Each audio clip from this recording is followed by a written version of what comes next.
All right, so we're going to be doing another comic review, and this is another book sent to me by my friend Chris. Thank you again, brother. And today we're going to be talking about Red Hulk, Prisoner of War. This is by Ben Percy with artwork by Jeff Shaw. And this is kind of a pseudo tie-in to Our World Under Doom. I have to be honest with you. I enjoy the Red Hulk. It isn't just that Ben Percy wrote this. It's just that I really like the Red Hulk as a character. And I know that's such a contentious thing to say. Make no mistake. I love Bruce Banner above all other Hulks. You know, we stand for Joe Fixit. But I have always enjoyed the Red Hulk. Now, granted, I hated the Red Hulk during his creation by Jeff Loeb because it was so ridiculous, and that's putting it lightly. But honestly, once Jeff Parker took over the run after Loeb left, way more fun, way more interesting, and way more introspective look at Thunderbolt Ross. Like, yeah, the dude is a jerk, a massive jerk, but he is, there's way more depth. Parker gave him way more depth and a lot more cooler adventures. Plus, his first story arc is, if you hated Jeff Loeb's Red Hulk run, that first story arc is literally Ross getting pummeled by everyone as like an apology tour. Like, you know how like he beat Thor in one punch, or like jumped up and KO'd the Watcher, or took out Iron Man? Yeah, that entire first story arc is him just getting getting stomped by everyone else.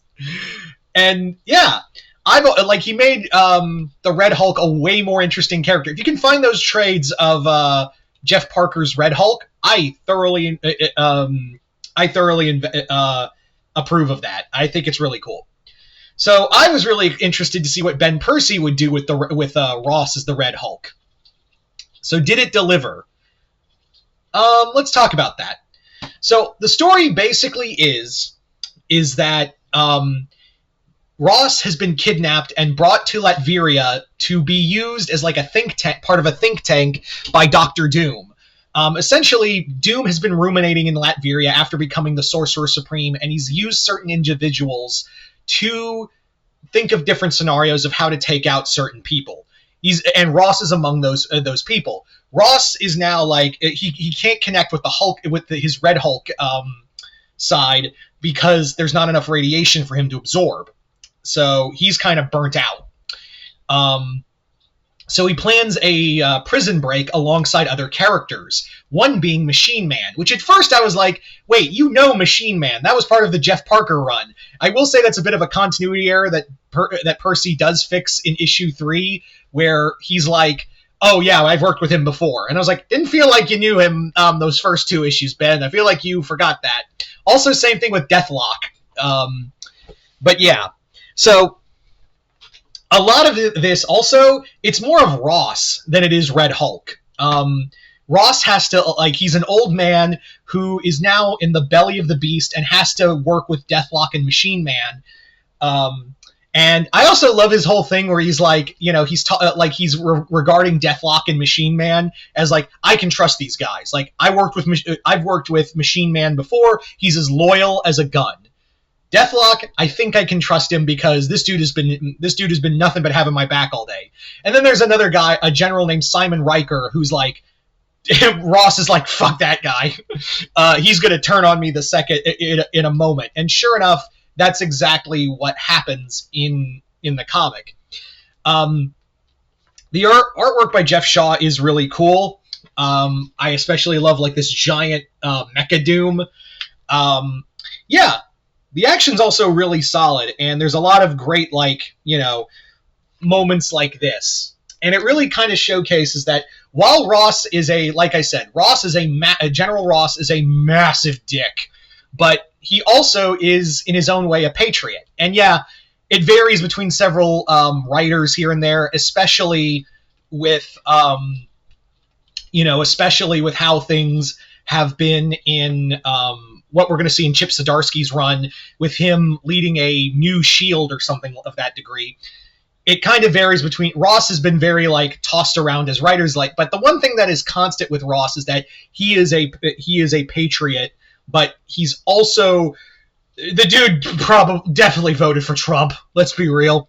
But at the same time, he's one of those like diehard soldiers who probably did vote for Agent Orange, but he also probably is the same kind of guy who would have been like, oh yeah, I lost the election. I ain't gonna be mad about it. That's still a president I serve. Like, there's a great moment in here where like he encounters the American military who signed a treaty with Latveria, and he's like, "You worship kings? America has no king." And I'm like, okay, Ross, I see you. But yeah, this was pretty fun. Again, is there a lot of like Red Hulk stuff? Not really, but when we get when we get Ross hulking out, that's really cool. Like, I really, that's really cool. And Percy's just got. Is it just me, or is Ben Percy just doing? Unless like the only anti-hero he's not writing is Moon Knight, because I feel like Jed MacKay is just like, shoot, no, back. Red Moon Knight is mine. Back, Ben Percy. Like, I like to imagine that like Ben Percy is like, so, because he has a really deep voice. So, Jed, can I have Moon Knight now? No, mine. Back. Back, Ben Percy, back. I'll write him someday. I'm gonna go write Red Hulk. Yeah. So, do I recommend Red Hulk? Obviously, this comic was put out because it was meant for like promotion for Captain America: Brave New World. I would still say give it a shot. It's a really cool story of again, Ben Percy knows how to write anti-heroes, and anti-heroes what you get here.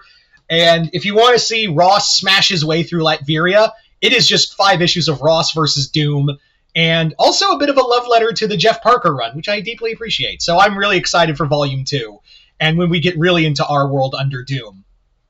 But yeah, so Chris, thank you once again for the comic, and if you've read this story, let me know in the comments below what you guys thought of it. Comment below, let me know.